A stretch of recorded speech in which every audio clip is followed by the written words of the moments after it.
Това не е първоаприлска шега. До мен наистина е бившия премиер Бойко Борисов, но направен от плат. Куклата върви в комплект с Цветан Цветанов, Росен Плевнелиев и медицинска сестра. Тя издаде епикриза.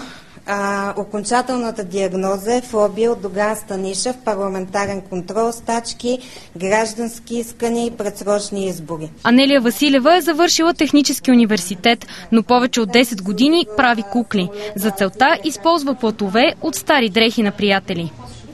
Виждаме така бившия депутат, който е много красноречив образ, събирателен на депутат.